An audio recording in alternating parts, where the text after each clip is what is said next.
Good morning, everybody. It's Michelle Gates with Healthy Beat Nutrition, and I hope you're doing well today.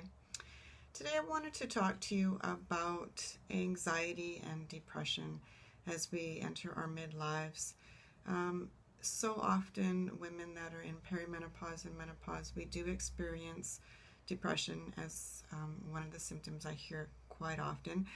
I myself do get depressed as well. So I wanted to talk to you today about why it is that we feel depressed, what we can do about it naturally. Um, if you're on this video live, just say a quick hello and let me know that you're there and you're doing well. So I did a little bit of research this morning, and there's a lot of different foods and different things that we can do. But one thing I wanted to talk about first was I went to Dr. Christiane Northrup's website, and she had a very interesting article. And she mentioned that, and she says in her article, perimenopause is designed by nature to bring up unfinished business from the first half of our lives so that we can move on. Now, I found that very interesting because so many of us, I don't think any of us really are devoid of any regrets or disappointments, any expectations that have been unfulfilled. You know, there's so many things that we go through in our lives. There's grief, resentments, things that have been built up that perhaps we just have not dealt with. And that is a reason that this unfinished business, as she calls it, it often will come up as depression and anxiety. So we do really need to figure out ways to deal with this. So, you know, there's so much talk about anxiety and depression these days, which is wonderful. We do need to talk about it. We need to bring it forth. So what can we do? You know, talk to a good friend, talk to a family member. Don't pent it up. Don't keep it inside and let it build up. You know, you can go see a professional, but of course, like I say, talk to friends. You're not alone. So make sure that you can work it out and let go of this built up, pent up resentments, griefs, whatever it is that we have in our past that we have not dealt with yet.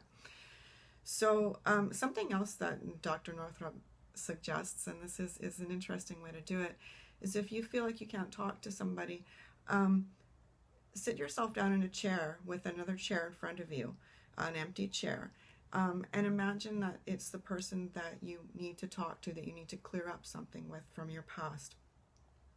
And sit down and talk with them. You know, just let it all out. Yell at them, scream at them. You know, if you need to throw things around the room, do it. You know, so basically don't hold back. Just, you know, let it out and talk about these issues.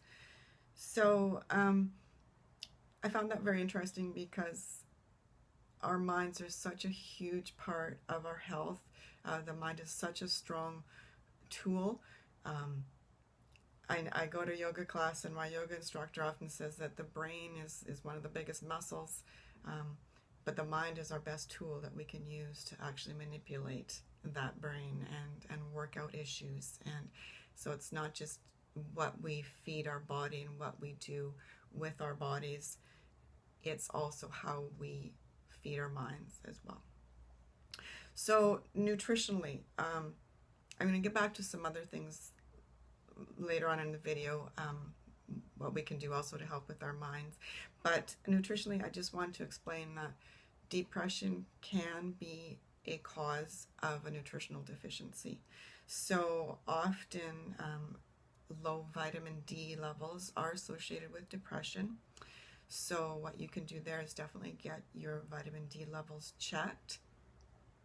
Vitamin D is the sunshine vitamin, so making sure you get outside daily, get some fresh air, and get some sunshine on your skin. That will convert into vitamin D in the body. So 5 to 10 minutes a day without sunscreen is okay. You need to get that natural vitamin D production in the body. So other foods that have vitamin D are fatty fishes, mushrooms, egg yolks, So add those into your diet. Another nutritional deficiency that is linked to depression in perimenopause and menopause is low omega-3s. So the essential fatty acid omega-3. I've talked quite a bit about healthy fats in our diet. So again, foods high in omega-3s are your fatty fishes, your nuts, your seeds, flax seeds. Those foods are really important. If you don't feel like you're getting enough in your diet with these foods, with vitamin D and omega-3s, you can do supplementation, and I can help you with that, and I can recommend some good good supplements. If you'd like, just send me a quick direct message. I'd be more than happy to talk to you about any medications you are taking, any supplements you are taking, and help you find some good ones that can work with you.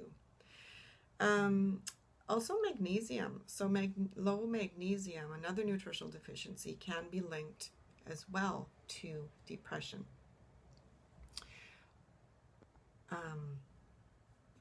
So magnesium is another good supplement you can take, and you can get that also from leafy greens and vegetables. So if we don't have enough light, like during the winter months when it's dark and rainy, in northern Canada we don't get a lot of sun, you can also look into a full spectrum light or a light box. So that will help you getting your vitamin D levels and boosting your happy hormones, which I'm going to talk about pretty much next here.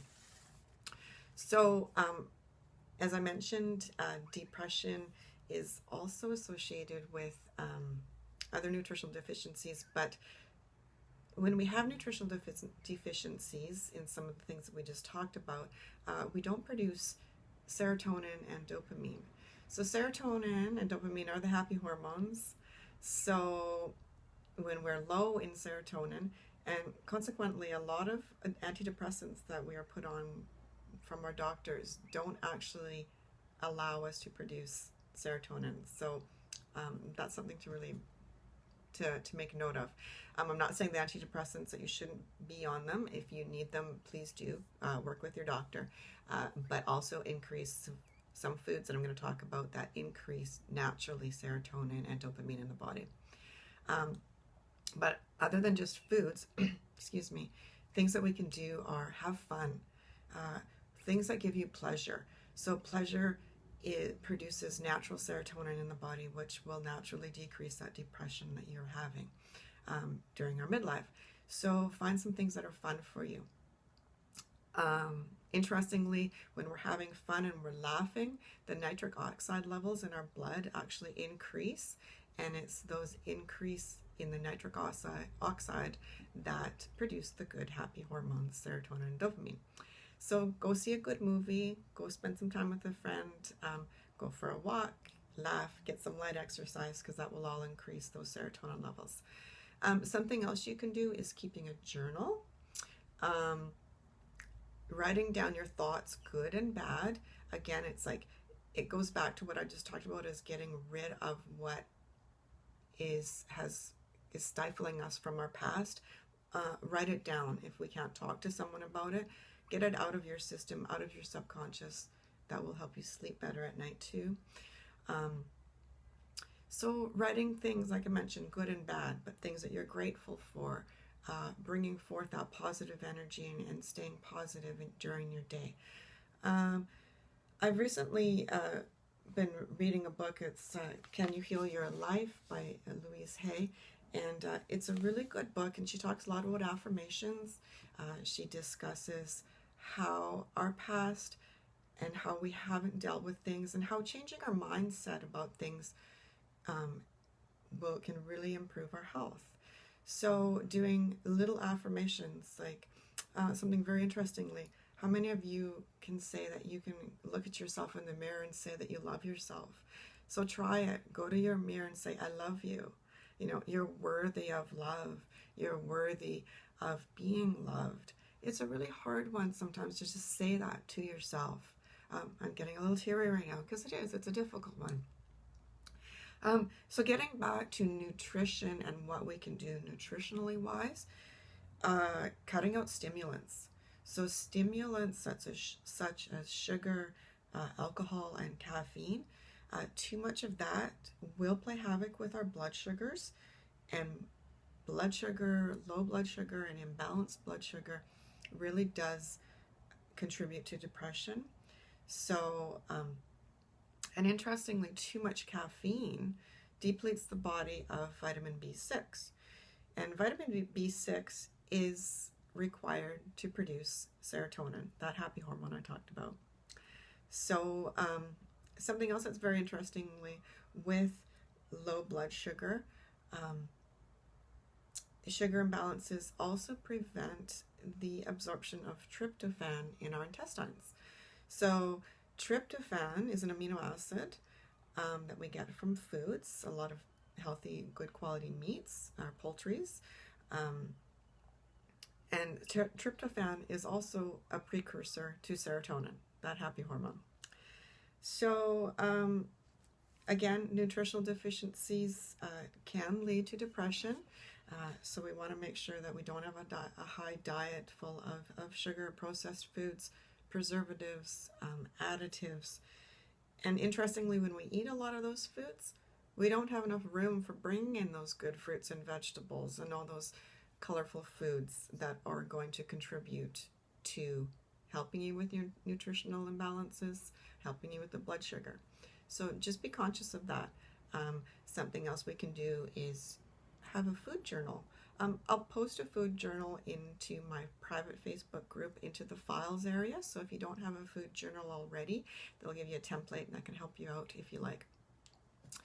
For those of you listening on Instagram, I do have in a private Facebook group called Healthy Hormones from the Inside Out, and I do encourage you that if you're going through menopause, perimenopause, to join that. And there's a lot of other people in the group too that are very supportive. But I try and pop in almost every Wednesday and do a quick video and talk about something important with what we're all going through. So getting back to tryptophan, so I mentioned already your poultries, your chicken, your turkey, eggs, full eggs, make sure you eat the egg yolks, very high in nutritional value, and beans. So I talked about omega-3s already, your cold water fish, salmon, algae, nuts and seeds, flax, chia, walnuts, hemp seeds.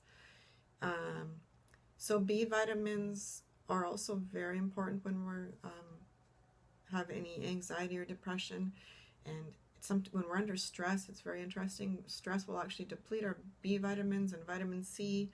So a lot of those important vitamins that we really need to produce the happy hormones to help with our nutritional deficiencies. So everything is so connected. I don't want to make this video too long because I'm already on to almost 15 minutes here, so I'm going to cut it here short pretty quick. Just quickly, B vitamins, you got your spinach, broccoli, your lentils, asparagus, Brazil nuts, quality fed, grass-fed meats. Selenium is in Brazil nuts, which just as an aside is very important for your thyroid hormones and producing, helping you with producing T3, and your thyroid will benefit from that, your thyroid health. And I've talked about fermented foods. So we have a direct connection with our guts and our brain. So if we have a good, healthy microbiome in our guts, that will help with depression as well. So make sure you get lots of fermented foods, your sauerkrauts, your kimchi, your miso, from kefir, fermented vegetables. There's so many different things. Taking good quality probiotic. Once again, I can help you with that if you want to know what good quality probiotic. So I'm going to cut it off there because, like I said, I'm already at a good level of this video, and I want to make sure you guys get all the information. I'm going to try and also write this up into a blog post, so if you prefer reading, I'll get that in there. And again, I'm here for any questions. Just shoot me an email or comment, direct message. I'm here for you. All right. Hope you're having a great day, and we'll talk to you soon. Bye.